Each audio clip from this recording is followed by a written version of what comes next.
आज कुछ अहम तरीन खबरें लेकर आपकी खदमत में हाजिर हुआ हूँ। सबसे पहली खबर पर आज हमने बात करनी है कि इमरान खान का जानी दुश्मन यानी कि इमरान खान साहब को सजा देने वाले जज खुद आज निशाने इबरत बन चुके हैं। और अल्लाह हक है, सच का खुदा है, अल्लाह के अलावा कोई पाकिस्तान या फिर पूरी दुनिया का खालिक और मालिक नहीं है। और अल्लाह ने कहा कौन तो वो हो जाएगी, अल्लाह नहीं कहेगा तो वो नहीं होगी। इसमें जो है वो कोई दो राय नहीं है, कुरान का फैसला है, ये अल्लाह ताला ने खुद कुरान में जो है वो लिख दिया है। इस हवाले से बड़ी अहम तरीन तफसीलात मैंने आपके सामने रखनी है कि कौन से जज हैं और कैसे निशाने इबरत बने हैं। जो इमरान खान साहब को उम्र कैद सजाए मौत तक बात जा पहुंची थी, आज वो खुद उस नहज तक पहुंच गया है। और फिर दूसरी जानिब हमने जो बात करनी है कि शहबाज शरीफ साहब वज़ीर-ए-आज़म पाकिस्तान की GHQ में हंगामी एंट्री हुई है। खुफिया तौर पर कहें तो कहना गलत नहीं होगा कि जनाब सबके इस वक्त होश उड़े हुए हैं और उनकी अहम तरीन मुलाकात, और ये खुफिया मुलाकात क्यों रखी गई? हालांकि मुल्क के वज़ीर-ए-आज़म चीफ एग्जीक्यूटिव उनकी हर बात, उनकी हर मुलाकात जो है वो ऑन एयर होती है, वो मीडिया पर रिपोर्ट होती है, लेकिन ये मुलाकात आखिर अब तक जो है उसको क्यों छुपाया गया, आखिर वजह क्या है? उस हवाले से अहम तरीन तफसीलात आपके सामने रखनी है। और फिर तीसरी खबर पर जो हमने बात करनी है कि हाफिज डॉक्ट्रिन ने भी इस पर खच्चे उड़ा के रखती हैं और एक नई डॉक्ट्रिन आई है। इमरान खान साहब जो इनके लिए बड़ी मुश्किलात पैदा हो गई हैं। आने वाले दिनों के अंदर क्या कुछ होने जा रहा है, उस हवाले से भी आपके सामने कुछ डिटेल्स रखनी है। लेकिन अगर आपने चैनल को सब्सक्राइब नहीं किया, चैनल को सब्सक्राइब कर लें, बेल आइकन को दबा दें। आने वाली तमाम तर अपडेट्स आपकी खिदमत में बर वक्त पेश होती रहे। बिस्मिल्लाहिर्रहमानिर्रहीम। अस्सलाम वालेकुम नाज़रीन, आप यूट्यूब और फेसबुक चैनल देख रहे हैं, मैं राना उज़ैर हूँ। नाज़रीन, सबसे पहले कुछ अहम अपडेट्स के ऊपर बात कर लेते हैं।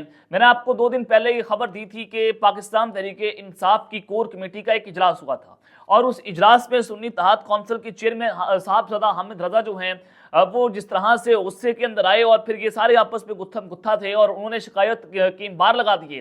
उन्होंने कहा कि जनाब शेर अफजल मरवत, शोएब शाहीन और जो पाकिस्तान पीपल्स पार्टी से पाकिस्तान तहरीक इंसाफ के अंदर आए इमरान खान साहब के वकील भी हैं, जनाब उनसे मुझे बहुत मसला है और ये अपने नंबर्स बनाने के लिए हमें पीछे रखने की कोशिश करते हैं। शेर अफजल मरवत साहब के हवाले से कुछ अहम तरीन खबरें मैंने आपको बताई थी कि ये रॉन्ग नंबर है और फिर पाकिस्तान तहरीक इंसाफ वाले खुद उनसे परेशान है कि कुछ ऐसी बातें ये कर जाते हैं अपनी PR बढ़ाने के लिए जिसकी वजह से पार्टी को मुश्किलात का सामना करना पड़ता है। और शेर अफजल मरवत साहब ने सेनेट के जो उम्मीदवार हैं उनके नामों के अंदर हेर फेर कर दी।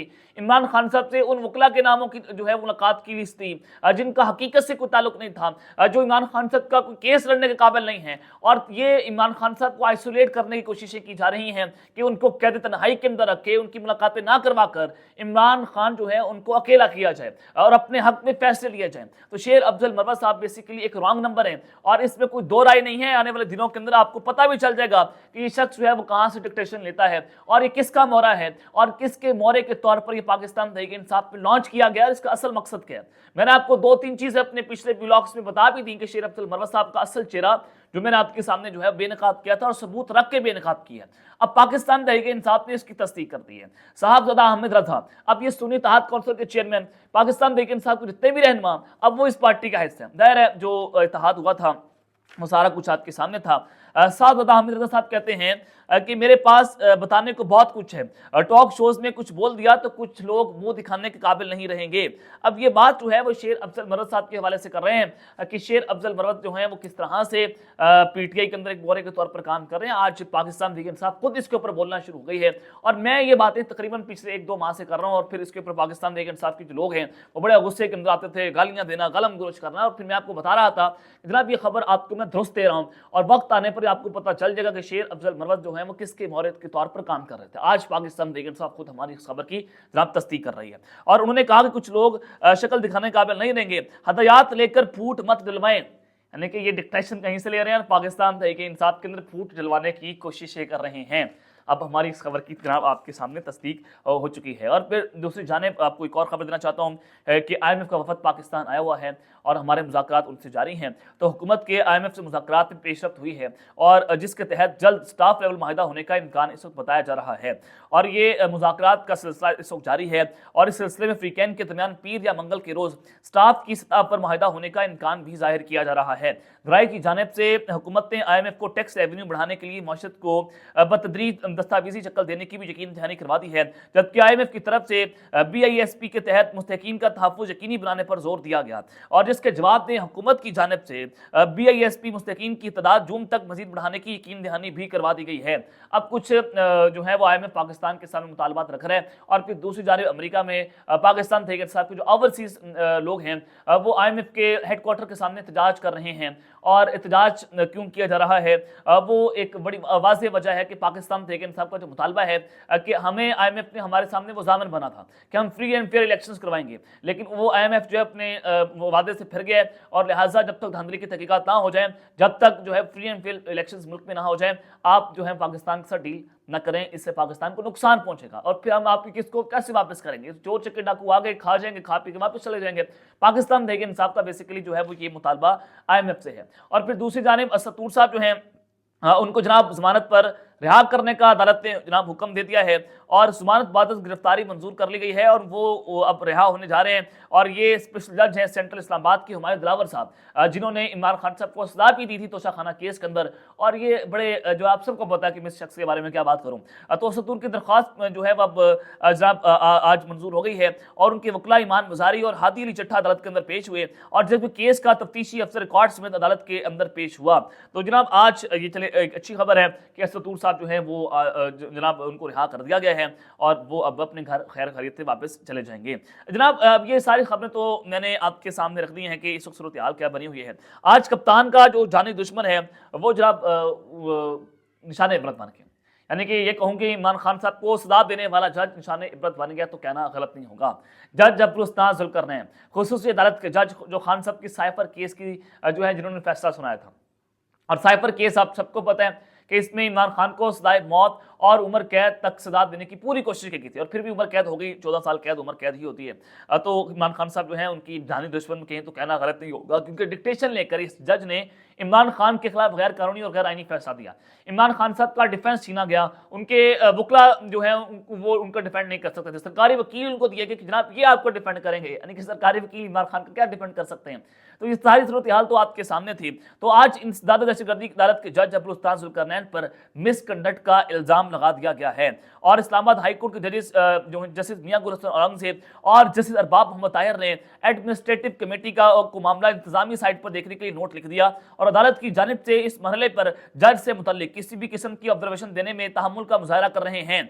और इस हवाले से जनाब इस्लामाबाद हाई कोर्ट ने दहशतगर्दी के मुकदमे में आमिर मसूद मुगल जो पाकिस्तान तहरीक इंसाफ के रहनुमा भी हैं उनकी दरख्वास्त जमानत जो है मंजूर कर ली। तहरीरी फैसले में यह कहा गया कि तफ्तीशी अफसर ने तस्दीक की कि आमिर मुगल और उनके वकला 6 फरवरी को दरख्वास्त जमानत पर अदालत में पेश हुए और तफ्तीशी अफसर ने भी दरख्वास्त गुजार के मौक़िफ़ की तस्दीक की है कि जनाब इंसदाद दहशतगर्दी की अदालत ने पूरी जमानत में तौसीक करते हुए 13 फरवरी की तारीख दी, लेकिन वकला के मुताबिक उन्हें बाद में मालूम हुआ कि उनकी जमानत जो है उसको मुस्तरद कर दिया गया है। तो लिहाजा अब जो जज अब्दुल जुल्करनैन है जो इंसदाद दहशतगर्दी अदालत के जज हैं वो मिस कंडक्ट के मुर्तकब ठहरते हैं। तो ये आज उनके लिए जो है वो शर्मनाक दिन है कि एक जज जो है उनकी आज इस तरह से जो है वो उनको बेइज्जती का सामना करना पड़ा है।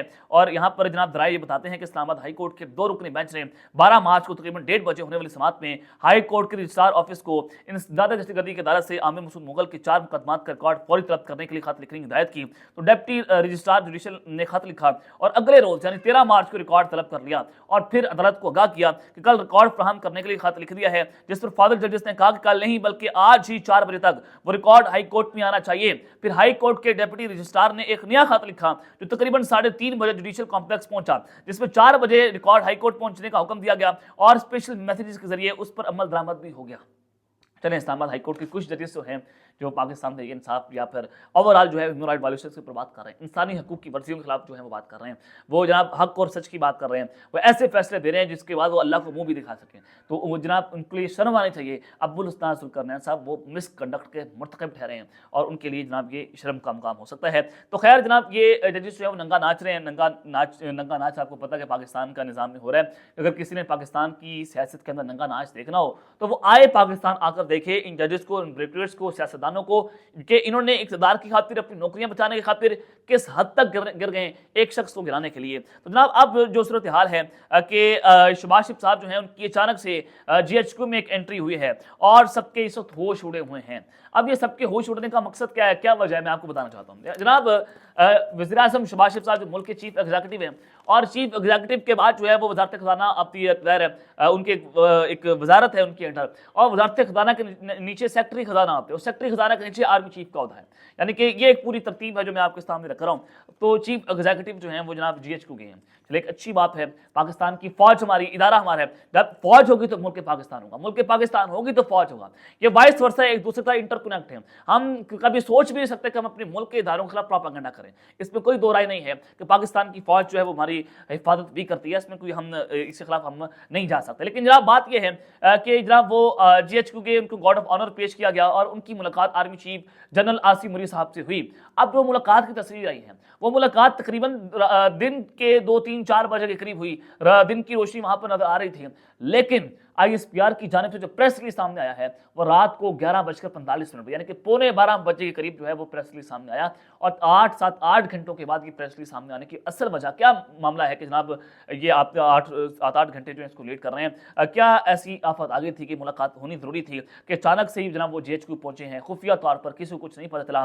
चीफ एग्जीक्यूटिव मुल्क का जो है वो सड़कों के ऊपर जनाब वो जनाब उनकी नकलो हरकत हुई है, उनकी मुलाकात हुई है, ऑफिशियल मुलाकात हुई है, मुल्क के आर्मी चीफ से मुलाकात हुई है, ताकतवर शख्सियत से मुलाकात हुई है। लेकिन उस मुलाकात की जो प्रेस रिलीज है वो 7-8 घंटों की तखीर के बाद क्यों जो है वो सामने आया है, ये एक बहुत अहम सवाल है और इस सवाल के अंदर बहुत कुछ छुपा हुआ है जो मैंने आपके सामने रख दिया है। एक तो IMF जो है उसका वफद पाकिस्तान आया हुआ है, और फिर इमरान खान साहब को लेकर कुछ अहम तरीन फैसले 9 मई है, और बहुत सारी चीजें जो है उस पाकिस्तान की सियासत में घूम रही हैं। और फिर हाफिज डॉक्ट्रिन क्या है जिसने इस वक्त पर खर्चे उड़ा के रखती हैं, वो भी जनाब मैं आपके सामने रख भी देता हूँ।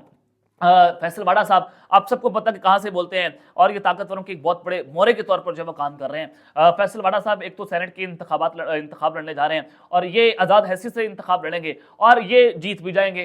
यानी कि खुफिया रायशुमारी होती है और कोई भी पार्टी इनको वोट देगी, पीपल्स पार्टी से वोट पड़ जाए, नून लीग से वोट पड़ जाए, PTI से पड़ जाए, कोई ना कोई जो शख्स इसको वोट देगा और ये ताकतवरों का मोहरा फिर जीत भी जाएगा। पाकिस्तान में ये गंदा निज़ाम है जिसमें जनाब जो जितना बड़ा बेशरम शख्स होगा उसको उतना बड़ा ओहदा यहाँ पर मिलेगा। तो फैसल वाडा साहब ने दावा किया कि अली मीन गंडापुर बतौर वज़ीर आला खैबर पख्तूनख्वा मुद्दत पूरी नहीं कर सकेंगे, रमजान के बाद उनके लिए परेशानियां हैं। अली मीन गंडापुर साहब की जनाब 12 मार्च की रात को 2 अहम मुलाकातें इस्लामाबाद के अंदर आर्मी चीफ से और DGC ISI फैसल नसीर साहब से हुई थी। तो अब ये क्या मामला है कि उनके लिए मुश्किलात बढ़ रही हैं। उन्होंने कहा कि MNA वफाकी वजीर और सेनेटर रहा हूँ, सेनेटरशिप के लिए कागजात नामजद की जमा करवाए हैं, हार जीत तो अल्लाह के हाथ में है। वज़ीर आला KP के अली मीन गंडापुर से मुतालिक सवाल पर उन्होंने कहा कि वो अपनी मुद्दत जो है वो पूरी नहीं कर सकेंगे। 9 मई के वाकयात के हवाले से आनी तरमीम या आर्मी एक्ट में जिस चीज की जरूरत है वो होनी चाहिए और वो होगी। 9 मई के वाकयात में मुलविस किसी भी शख्स को रायत नहीं मिलेगी। इमरान खान साहब के हवाले से उन्होंने कहा कि वो हाँ चांद पर हुकूमत बनाए तो बेहतर है। इमरान खान को मैंने समझाया था लेकिन उनको समझ नहीं आई, अब उन्हें यही समझ नहीं आ रही कि वो अगर मेरी बात समझ आते तो आज ये सूरत हाल जो है वो ना होती। फैसल वाडा साहब ने तो ये भी दावा किया था कि इमरान खान साहब का टिकट लेने वाला कोई नहीं होगा, खान साहब जीत नहीं पाएंगे, और खान साहब ने आपकी कैलकुलेशंस को मिस कैलकुलेशन तब्दील कर दिया। ये फैसल वाडा के कहने के ऊपर मुल्क नहीं चलेगा, ये पाकिस्तान की अवाम का मुल्क है, ये 22 करोड़ 25 करोड़ की अवाम का मुल्क है, वो फैसला करेगी कौन यहां पर आएगा कौन नहीं आएगा। खान ने आपके तमाम अंदाजे गलत साबित कर दिए। तुम तो बड़ी बढ़के मारते थे टीवी के ऊपर बैठकर फैसल वाडा साहब कि इमरान खान जो है वो ये कर लेगा, इमरान खान सबको टिकट लेने वाला कोई नहीं होगा। लाइनें लग गई थी। पाकिस्तान की तारीख में पहली बार कोई जो उम्मीदवार सामने आए थे जिन्होंने कागजात नामजदगियां जमा करवाई थी, पाकिस्तान तहरीक इंसाफ के लोग थे। एक हल्के से 12 MNAs MPs ने अपने जो है वो कागजात नामजदगियां जमा करवाई। एक हल्के से 12 लोग जो है वो अपने कागजात जमा करवा रहे थे। तो ढूंढ मरने का मकाम है कि ये लोग जो है वो नौकरी की खातिर, ये लोग जनाब इस कदर गंदे निचले दर्जे तक जो है नीचे गिर गए कि सिर्फ इनकी नौकरी बच जाए और जनाब ये जो है किसी की शान में गुस्ताखी ना कर सकें। अल्लाह को वो भी दिखाना है। एक अदालत यहाँ पर लग रही है लेकिन एक अदालत अल्लाह के पास भी लगनी है और वहां पर जाकर हम अपना इंसाफ जरूर मांगेंगे जो कुछ हमारे साथ हो रहा है। अब तक लेते हैं, अपना ख्याल रखिएगा और ख्याल रखना पाकिस्तान जिंदाबाद।